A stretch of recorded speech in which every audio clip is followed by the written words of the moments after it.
बिस्मिल्लाहिर्रहमानिर्रहीम। शराब कौन फिर पिला साकिया, वही जाम गर्दिश में ला साकिया।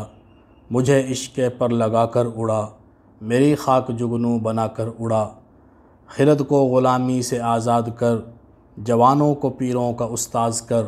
तड़पने फड़कने की तौफ़ीक़ दे, दिले मुर्तज़ा सौज़े सिद्दीक़ दे। जिगर से वही तीर फिर पार कर, तमन्ना को सीनों में बेदार कर। तेरे आसमानों के तारों की खैर, ज़मीनों के शब ज़िंदादारों की खैर।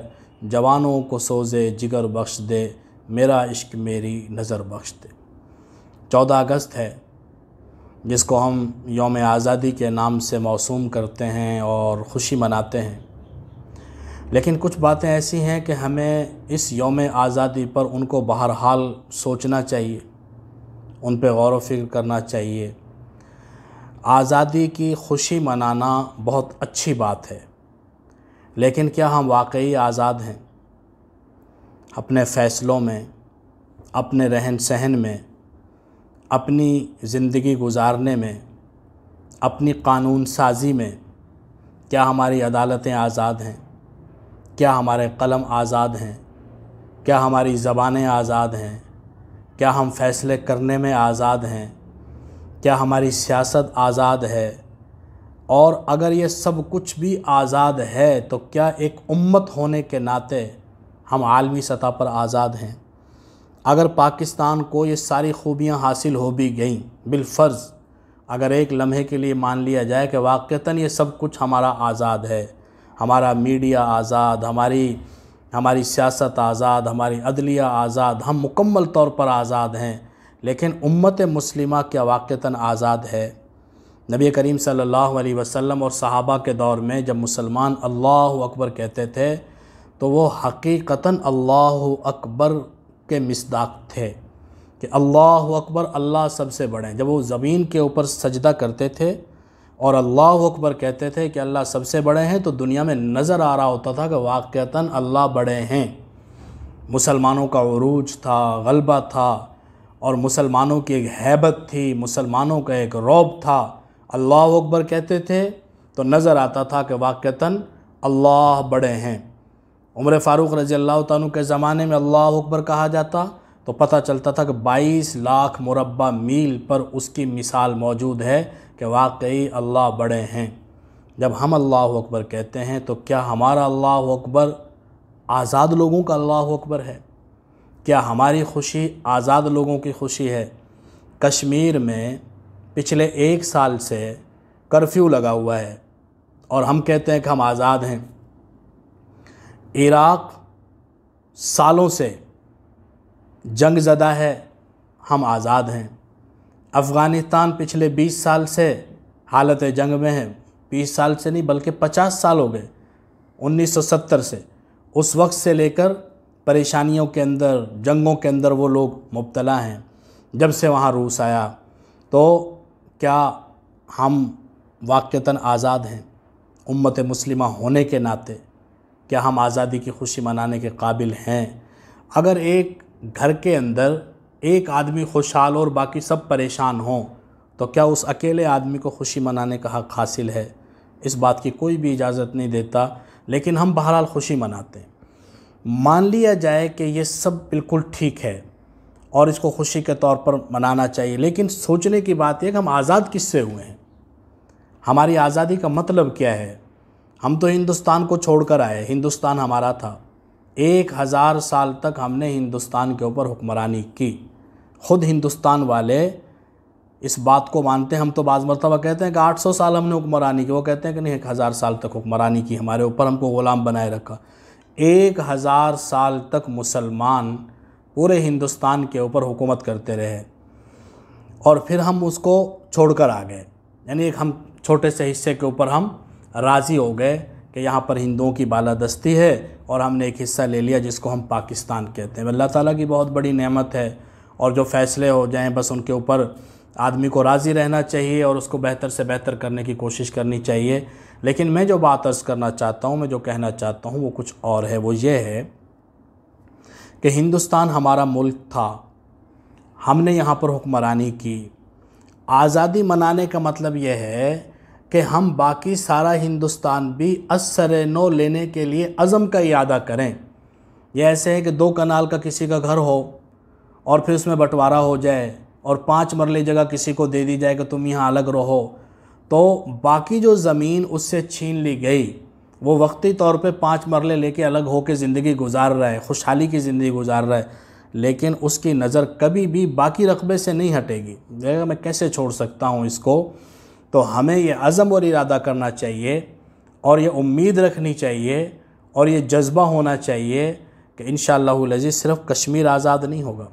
जैसे आज पाकिस्तान आज़ाद है, हम आज़ाद हैं, ऐसे सिर्फ़ कश्मीर आज़ाद नहीं होगा, बल्कि इंशाअल्लाहुल अज़ीज़ सारे हिंदुस्तान के सारे मुसलमान आज़ाद होंगे और पूरी दुनिया के सारे मुसलमान आज़ाद होंगे।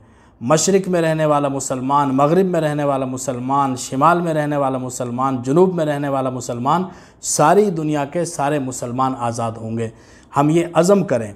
और ये होगा कैसे? ये जिहाद के अलावा और किसी तरीक़े से ये हो नहीं सकता। कश्मीर की आज़ादी के लिए पिछले 70 साल से कोशिशें हो रही हैं, लेकिन कश्मीर आज़ाद नहीं हुआ।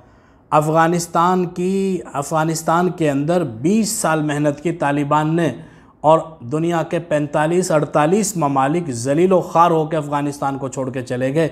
अल्लाह ताला ने तालिबान को फ़तह अता फ़रमाई।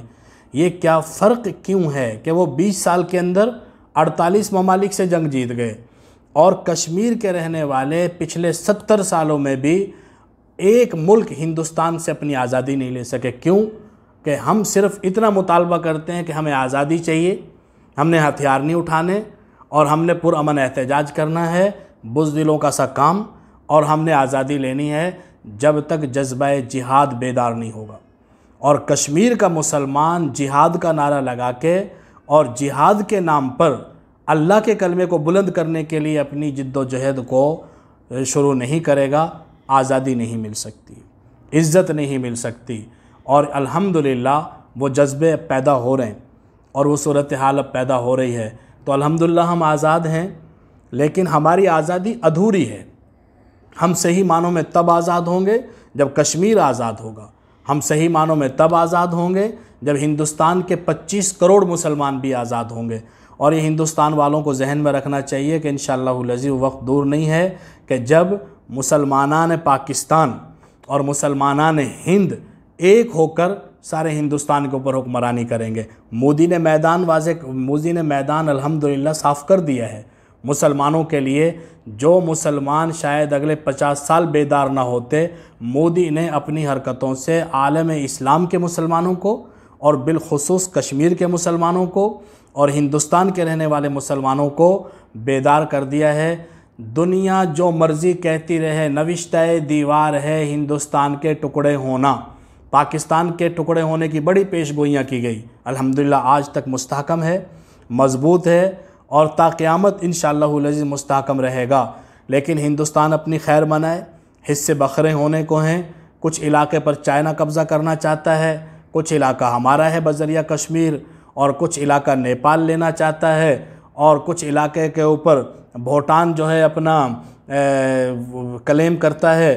तो इस तरीके से सारे ममालिक इसके हिस्से बखरे करने के लिए तैयार हैं और सबके लिए मैदान साफ़ कर दिया है नरेंद्र मोदी ने।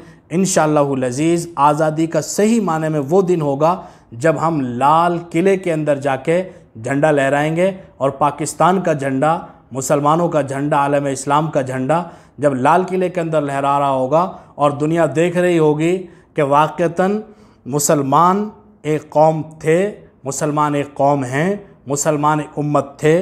अल्लाह रब्बुल इज़्ज़त ने इनको एक उम्मत बनाया था। क़यामत तक आने वाले इंसानों की हिदायत और खैर फलाह के लिए उम्मत मबूस की गई थी। हमारे बुज़ुर्गान दीन जो जिहाद का सिलसिला शुरू करके गए थे, उस पर आज अल्हम्दुलिल्लाह हम कायम हैं, हमारे मुजाहिदीन कायम हैं। और जब तक लाल किला के अंदर झंडा नहीं लहरा दिया जाता, उस वक़्त तक ये तहरीकें आराम से नहीं बैठेंगी और इन तहरीकों का मकसद भी अधूरा रहेगा। ग़ज़वा हिंद की बहुत बात की जाती है। ग़ज़वा हिंद जब होना है तब होना है, लेकिन हिंदुस्तान अल्हम्दुलिल्लाह टुकड़े होने को है और ये दिन दूर नहीं है, नविश्ता दीवार है। ये कोई तज्ज़िया तबसरा नहीं है, ये कोई पेश गोई नहीं है, ये वो हालात हैं, ये वो हक़ाइक़ हैं कि जो दीवार के ऊपर लिखे हुए नज़र आ रहे हैं, और मोदी ने उसके लिए सारे मैदान साफ़ कर दिए हैं। 80 करोड़ हिंदू या 1 अरब हिंदू अगर ये समझते हैं कि हम कोई 20-25 करोड़ मुसलमानों को दबा लेंगे तो ये बिल्कुल मुमकिन नहीं है। मुसलमानों की ये तारीख़ नहीं है। चंद हज़ार मुसलमान लाखों काफिरों के ऊपर गालिब आते रहे हैं। बस इस बात की है कि मुसलमान जिहाद के जज्बे को अपने दिल के अंदर पैदा करें, और अल्हम्दुलिल्लाह वो पैदा हो रहा है। मुसलमानान हिंद के अंदर भी, और मुसलमानान कश्मीर के अंदर भी, मुसलमानान पाकिस्तान के अंदर भी, मुसलमानान आलम इस्लाम के अंदर भी, और पूरी दुनिया के अंदर एक बेदारी की लहर पैदा हो रही है। हिंदू हमारा ग़ुलाम था, हमारा ग़ुलाम रहेगा इंशाअल्लाहुल अज़ीज़। इनको तो 1000 साल आदत पड़ी हुई है, 1000 साल से मुसलमानों की ग़ुलामी की। हमारे पाँव धो धो के उनको पीना ये बरकत का ज़रिया समझते थे और उसके ऊपर फ़ख्र किया करते थे। ये वक्त दूर नहीं है जब मोदी और इसके जो मानने वाले हैं, जब मुसलमानों के पाँव धोकर उस पानी को पीना अपने किसी भी बाबरकत प्रसाद से ज़्यादा बाबरकत समझा करेंगे। देर बस इस बात की है, ज़रूरत इस बात की है कि हम इस छोटी आज़ादी के ऊपर राज़ी ना हो। तो ही नादा था कि चंद कलियों पे कनाअत कर गया, वरना गुलशन में इलाजे तंगी दामा भी है। हमें थोड़े पर राज़ी नहीं होना चाहिए, हमारी नज़र पूरे हिंदुस्तान पर होनी चाहिए। जब तक हिंदुस्तान दोबारा से हमारे कब्ज़े में नहीं आ जाता, उस वक़्त तक हमें ये जज्बा रखना चाहिए कि इंशाअल्लाहुल अज़ीज़ हम ये जंग जारी रखेंगे।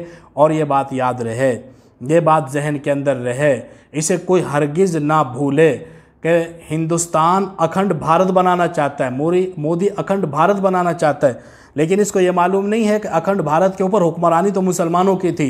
ये बनाए अखंड भारत, हुक्मरानी उसके अंदर इंशाअल्लाह मुसलमानों की होगी। हम आज़ादी मनाएं, 14 अगस्त की खुशी मनाएं, और जो एक रिवायती तरीका है उस पर खुशी का इजहार करें, लेकिन इसके ऊपर राज़ी न रहें, इसके ऊपर कनाअत न करें। अभी कश्मीर की आज़ादी बाकी है और अभी मुसलमानान हिंद की आज़ादी बाकी है।